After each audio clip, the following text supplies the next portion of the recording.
Good evening. It's Monday, February 15th, and you're looking at a live view of Falcon 9 as it awaits its 10:59 p.m. Eastern Time launch from Pad 40 at Cape Canaveral Space Force Station. My name is Jesse Anderson, a lead manufacturing engineer here at SpaceX, joining you from our headquarters in Hawthorne, California. You're watching a live webcast for our 19th Starlink mission and our 5th launch of 2021. With our team's go for launch, Falcon 9 started loading propellants at T-minus 35 minutes, and at T-minus 11 minutes, currently all systems are green for an on-time liftoff at 10:59 p.m. Eastern Time. With that, let's take a closer look at the rocket on your screen.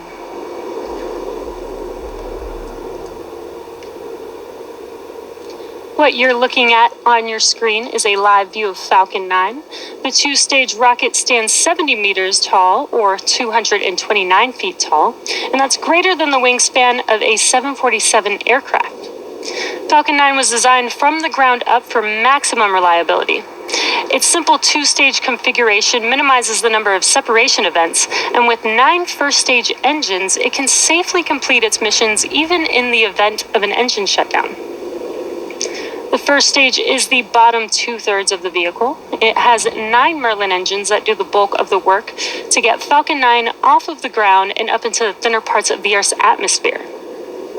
At about 2.5 minutes into flight, it will separate from the second stage and make its way back for landing on a drone ship. Of course, I Still Love You, and you can see a view from the drone ship on your screen.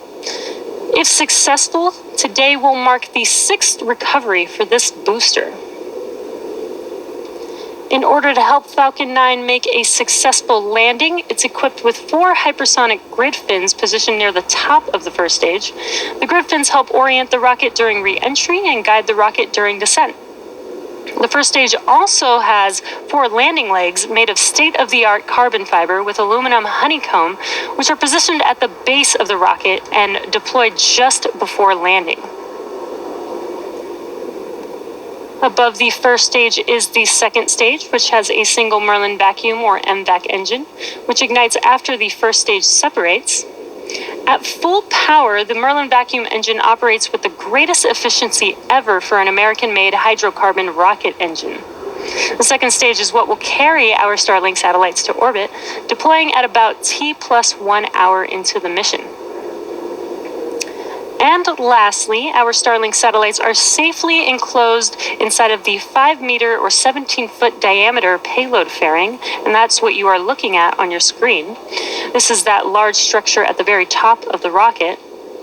This protects the payload from aerothermal loads, heating, and contamination during ascent. Once we reach the vacuum of space, we will jettison the fairing as the second stage continues on its journey to orbit. Today will be the first flight for this fairing, and we will be attempting to recover it by retrieving each half from the water with our recovery vessels, Mystery and Mischief, and on your screen is a view from each one of those recovery vessels. Weather is currently 80% favorable, so with that, the vehicle, satellites, weather, and range are all looking good for an on-time liftoff just a few minutes from now.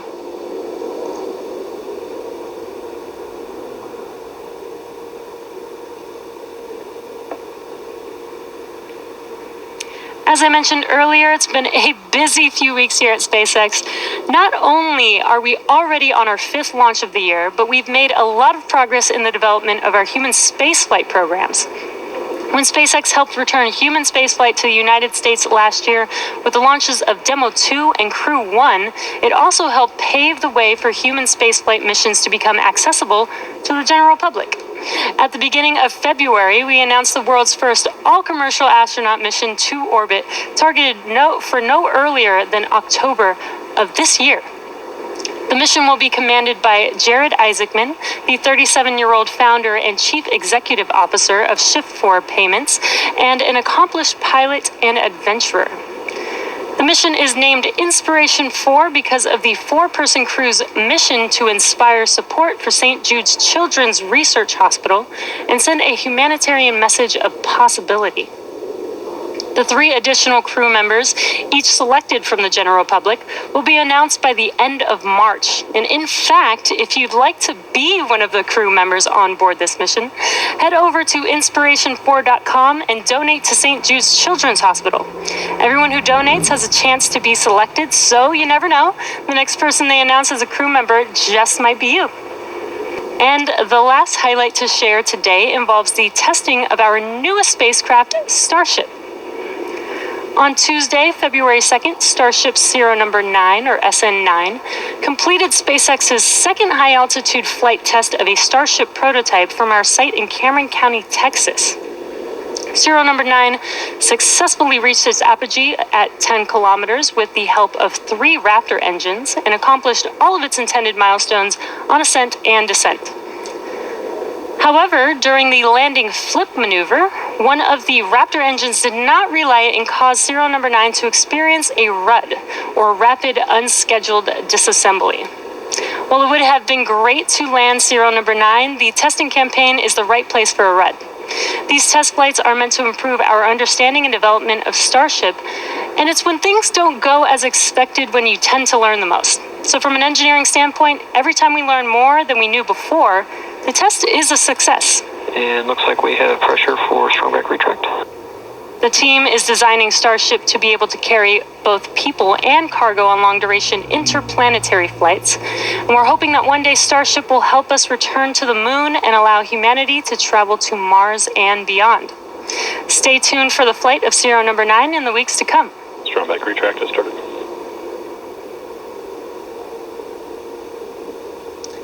Now we're currently just under 4.5 minutes from liftoff, and Falcon 9 is now moving into the final stages of the countdown.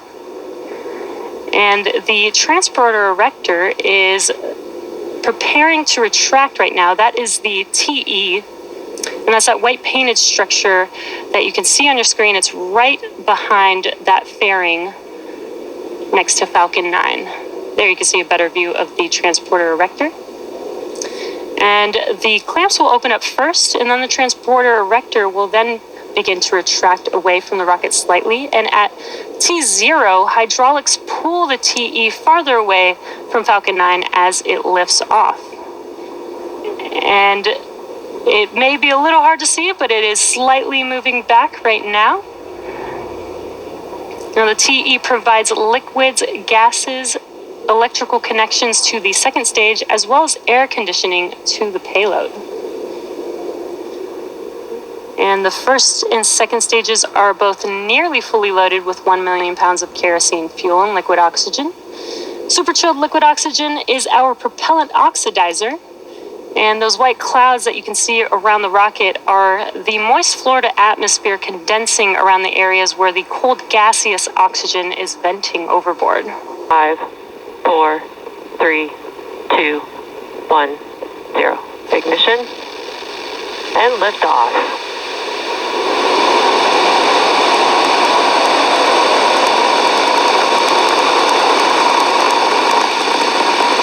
Stage 1 chamber pressures are nominal. Vehicle is pitching downrange.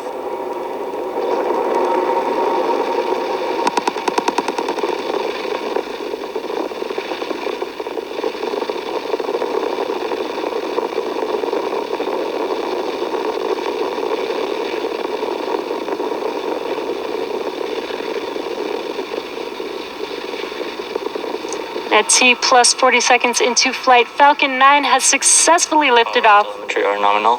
from Space Launch Complex 40 at Cape Canaveral Space Force Station, carrying our stack of Starlink satellites to orbit. Now we are throttling down that first stage in preparation for Max Q. Max Q stands for, and there's that call out for Max Q. This is the largest structural load that the vehicle sees. Now, coming up in about a minute, we'll have 3 events happening within seconds of each other. That'll be main engine cutoff, or MECO, stage separation, and SES1, or second engine start 1.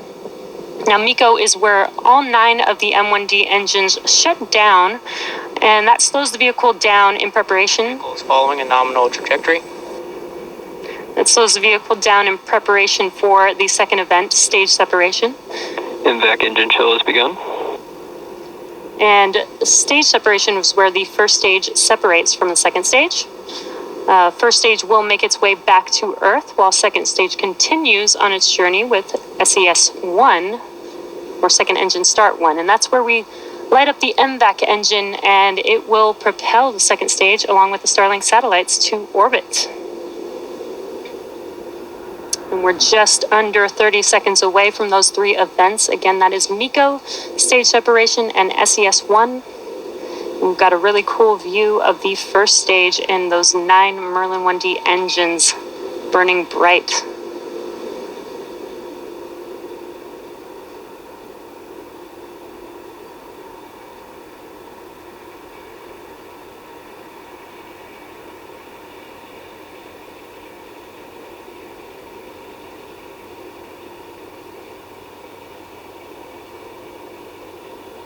Stage separation confirmed.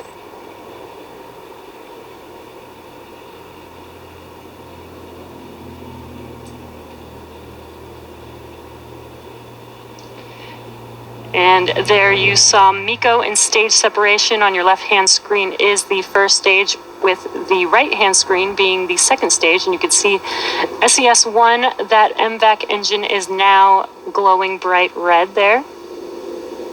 And in a few seconds from now, we should have fairing deploy. Separation confirmed. And there you can see on your right-hand screen, the fairing has deployed. As a reminder, we will be attempting to recover the fairing halves a day with our recovery ships, Miss Tree and Miss Chief.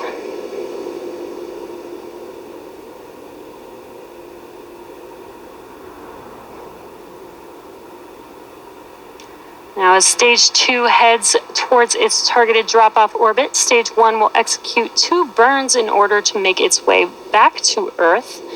The first burn is the entry burn, and that's where 3 of the 9 Merlin 1D engines will reignite, and that'll help slow the vehicle down as it re-enters back into the Earth's atmosphere. The second burn for the first stage, second and final burn, is the landing burn. And this is where a single engine will reignite, and that slows the vehicle down rapidly in order to touch down on that drone ship. Again, we are attempting to land on Of Course I Still Love You, and this will be the 6th attempt for this booster. Acquisition of signal Bermuda. Now on your screen is a live view of that second stage. This is the Merlin vacuum engine. This engine has about 220,500 pounds of thrust in a vacuum.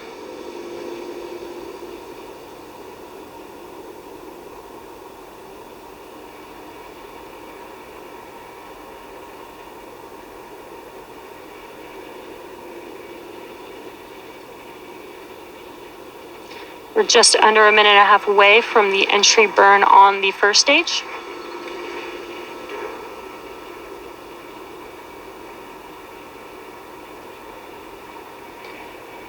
Again, the first stage will perform 2 burns. It will be the entry burn and the landing burn. And then just 20 seconds or so after that landing burn has concluded, the second stage will have SECO 1, or second engine cutoff 1.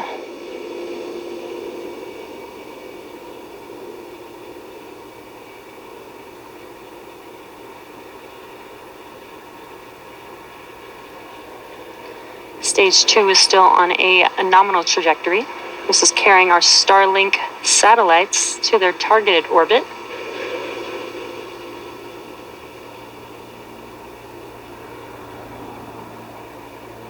And we are just about 30 seconds away, or under 30 seconds away, from that entry burn starting up on the first stage.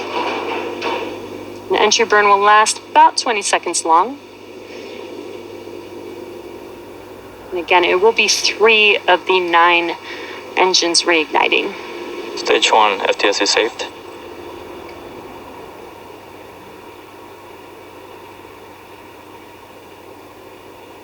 Stage 1 engine burn started.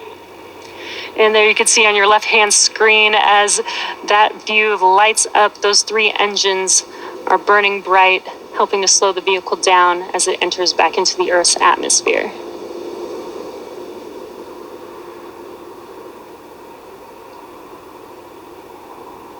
Stage 1 entry burn shut down.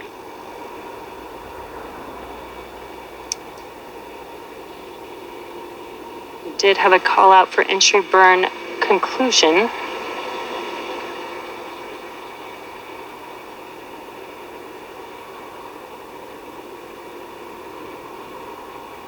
Stage 2 is still looking nominal.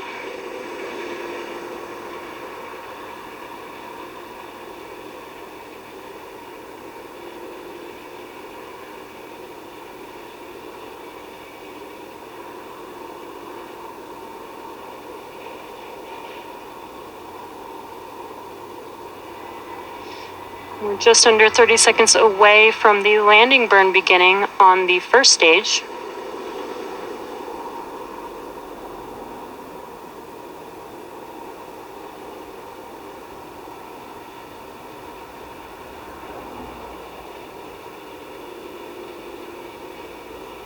Again, we are attempting to land on, of course, I Still Love You for the 6th time for this booster. Got a live view from the drone ship on your left-hand side.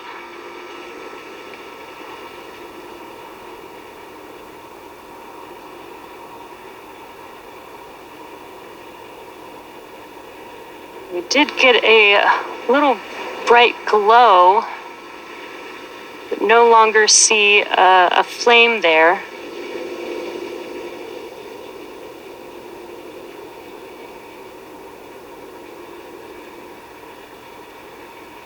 Your right-hand screen, stage 2 is still looking nominal. Stage 2 FTS is saved.